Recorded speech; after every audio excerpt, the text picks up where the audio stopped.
Ali Mohammed Al-Shurafa says, Islam is not merely a religion practiced through rituals, it is a comprehensive way of life built upon calling people to peace, justice, mercy, and righteous deeds. Its essence is faith in the one God who has no partner, the rejection of injustice and aggression, and steadfast adherence to the values of goodness and truth. Islam does not teach hatred, rather it nurtures the character of mercy within the human soul and guides it toward coexistence with others, promoting ihsan, excellence in conduct, as the foundation of human relations. It is a sincere call to a virtuous life, built not on hollow rituals, but on righteous work, pure thought, and deep faith.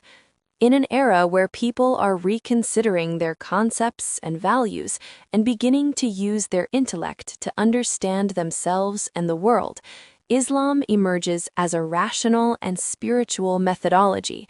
It achieves a balance between matter and spirit and calls for a new beginning in which a human being lives with inner tranquility, regardless of the intensity of surrounding challenges. Whoever walks the path of faith finds comfort and peace in their heart, while those who choose corruption and stray from the path of God inherit only distress and turmoil. God has established mercy, justice, and peace as authentic, irreplaceable values that no one may distort or exploit. God sent his prophet Muhammad, peace be upon him, as a mercy to the worlds, as he, the Almighty, said, "And we have not sent you, O Muhammad, except as a mercy to the worlds." He was not sent as a messenger of war or oppression, but as a teacher to guide people and lead them out of darkness into light. He taught them through the Quran. He did not possess knowledge of the unseen or the power of intercession on his own. Rather, he was a servant to whom revelation was sent, commanded to deliver the message, not to control people or their destinies. As the Almighty said, "So remind, O Muhammad, you are only a reminder, you are not over them a controller." Just as the message is founded on mercy, it also focuses on the unity of humanity. All people come from a single origin, and there is no preference among them except by righteousness and good deeds. As stated, "O mankind, indeed we have created you from male and female, and made you peoples and tribes, that you may know one another. Indeed, the most noble of you in the sight of Allah is the most righteous of you. Indeed, Allah is knowing and acquainted."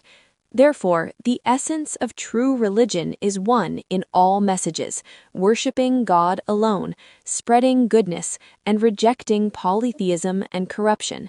Judgment belongs to God alone. He is the knower of the unseen, the legislator and disposer of affairs. As he said, "Legislation is not but for Allah. He relates the truth, and he is the best of deciders." People must read his book, employ their intellects to understand his verses, and be guided by his commands. No one has authority over his law, and no change can be made to his judgment. Even intercession is not owned by a prophet or a saint except by God's permission. As the Almighty said, "Say, to Allah belongs the right to allow intercession entirely. To him belongs the dominion of the heavens and the earth. Then to him you will be returned." Whoever believes that anyone other than God possesses intercession has gone astray. Islam does not grant anyone certificates of forgiveness. Instead, it makes salvation dependent on faith and action, not on lineage or seeking the mediation of mortals. In times of crisis, Islam does not call for violence or revenge, but for reform and justice. Peace begins within the soul and then reflects upon society. It is not achieved through violence, but through knowledge, patience, and kind words. Even true jihad is not the shedding of blood, it is the refinement of the self, the struggling against whims, and confronting falsehood with wisdom and fair preaching, as God commanded. Invite to the way of your Lord with wisdom and good instruction, and argue with them in a way that is best. Islam does not incite war, it strengthens the foundations of peace, as he said, and if they incline to peace, then incline to it also, and rely upon Allah. It does not ignite the fires of hatred, but extinguishes them with mercy and justice. The Holy Quran is the guiding light and the supreme reference. In it is an explanation of all things. Whoever follows it is saved, and whoever turns away from it goes astray. As the Almighty said, "And we have sent down to you the book as clarification for all things, and as guidance and mercy and good tidings for the Muslims." A true Muslim is one who makes the Quran their companion, avoids injustice and harm, and stands as an example of peace and piety in times of strife. The relationship between man and woman in Islam is based on affection and mercy, not on dominance or exploitation, as he said, "And of his signs is that he created for you from yourselves mates that you may find tranquility in them, and placed between you affection and mercy.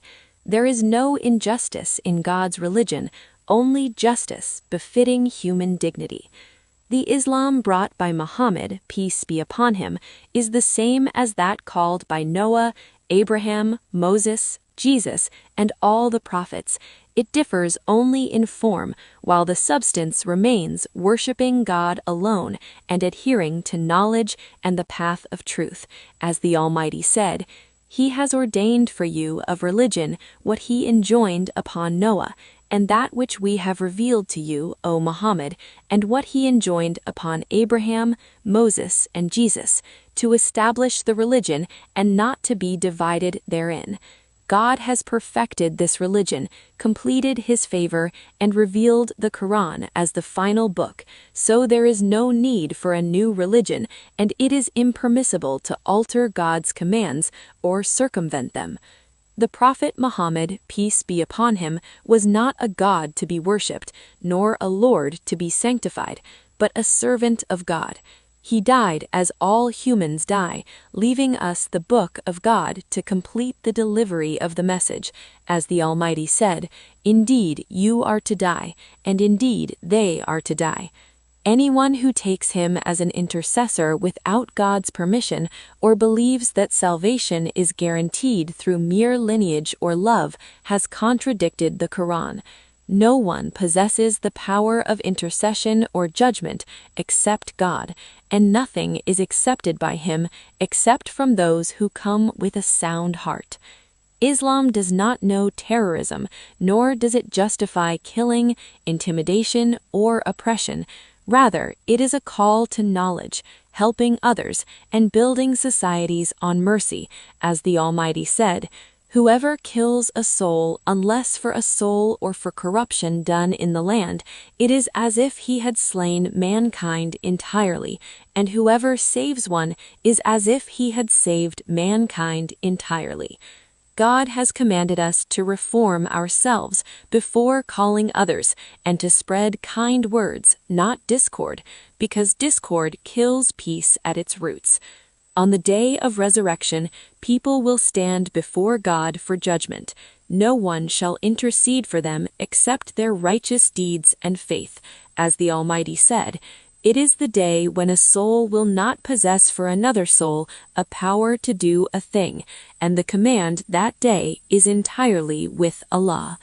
Those who believed and did good will enter paradise, and those who disbelieved and persisted in their injustice will face hell, a wretched destination." Islam does not sell paradise to anyone. It is for those who deserve it by their faith and piety. Finally, war in Islam is not waged for conquest, but for self-defense and the protection of the oppressed. If the enemy inclines to peace, we must also incline to peace. Even in combat, Islam commands us to be merciful. Captives are not to be mutilated or humiliated, but taught and treated with dignity. This is Islam, a call for the rational, not a weapon in the hands of bigots. It is a path to salvation, not to discord, and a message to the worlds, not to one sect over another. Whoever seeks peace and pursues the truth will find in Islam the path whose light is never extinguished and whose essence never changes. It is the religion of reason, justice, and mercy, not a call to hatred or worldly greed, but a summons to a sincere heart searching for God in truth.